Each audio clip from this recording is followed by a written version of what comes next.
Let's move outside of continental Europe, across the Channel to the UK, and maybe even at the same time across the Atlantic to the US. Oh, are we on a world tour here?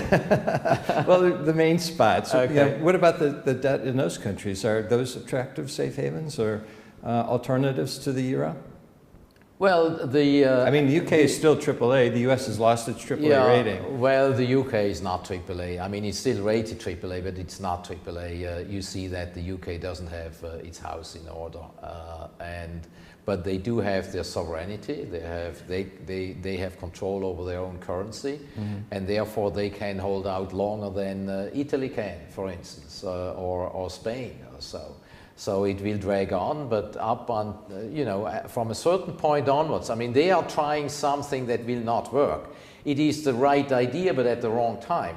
You cannot go into fiscal austerity without virtually killing the patient. At the present time, with such an extended debt situation in our system, going into fiscal consolidation and cutting government spending pushes the economy down into a deflationary situation, and that will eventually increase government debt dramatically, because at the end of this spiraling down, the government has to rescue it time after time, and when it's bad enough, they forget about fiscal austerity and they will give a fiscal push again. Monetary policy doesn't work. They are trying that, but in an over-indebted situation, an economy does not work with monetary push. But isn't that the key, that there is so much debt, that more debt is not going to solve the problem, whether you're looking at Europe, UK, or even the United States? It's a practice in procrastination. Yeah, so it's basically the line of least resistance to try to keep things going without really facing reality of the problem? That's right. It's sort of bleak, isn't it, then? Well, it's, I cannot tell you the time when things will unravel, but obviously this will not lead to a solution. It will lead to more problems. Rather than facing the fact that they're on the wrong road and it's difficult politically to turn around and go the right direction. Yeah, it's politically suicidal. In this kind of environment, and I know from your roundtable discussions at Barron's, you've been basically suggesting that people hold some gold in their portfolio? Definitely. I do believe that even though monetary policy doesn't work, monetary policy can finance government budgets. And you will see more and more of that, and at an increasing time, which is a deflationary policy. Right now we are in such a deflationary process that it doesn't show up yet as new inflation in terms of CPI. But if continued, it will at some point of time. And basically, we are in a process of debasing our currencies and think we can grow out of the problem, which won't work. And we have negative real interest rates in virtually all the major currencies. And when you have that situation, the currencies all decline against the value of gold. So expressed in gold, we are now in the second big decline of paper currencies versus gold. The first decline was in the 70s. Then we had a period in the 80s into the 90s of high real interest rates. You had a stable currency situation. Now we are in the second decline, and I think that will have another couple of years to run. Yeah, well, at least a couple of years, in the sense that I know Mr. Bernanke is saying that interest rates are going to stay low until 2013, and the inflation rate in the US is picking up.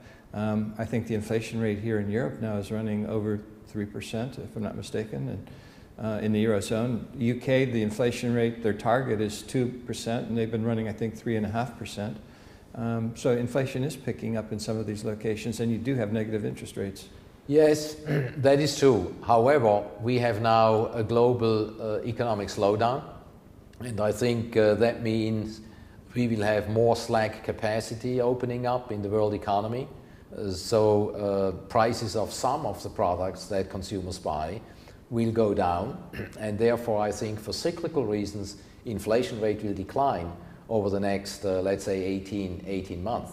Then it will be important to see how far that rate declines and at what time the political decision makers come in and create new stimulus. Right now, fiscal stimulus is out, I know that. I think at the end of the day, and I expect that towards the later part of next year, probably in 12 months' time, they will come out with a new fiscal stimulus package because the system will be at the brink of collapse again. Mm-hmm. Another round of quantitative easing. Well, you know, Einstein once said, if you do the same thing again and again and you expect a different outcome, that's the explanation of being dumb. Yeah. And it doesn't work, but they will do it again because they have not learned anything else. But that's Bernanke is just printing money because that's what he have learned, and he's applying his model and his theory on the current situation, although it's a pretty different situation than in the 1930s. Yeah, of course. First of all, you didn't have the level of debt that we didn't have the same level of debt, and we had a gold standard. Exactly. So it caused the money supply to contract as people moved from paper into tangible assets. But you know, that's the theory. The theory today is money printing to solve all problems, even when it doesn't solve the problems. No, it won't. But we are not at the point where they admit it. Yeah. And they will try again and again. Will they ever? I cannot tell you how often they will try. You know, at some point the market will force them into some other painful decisions, and I cannot tell you what it will be. I mean, the banking system could collapse, currencies could collapse. You will have more government controls everywhere, and pretty dirigist economic situation all of a sudden. Yeah.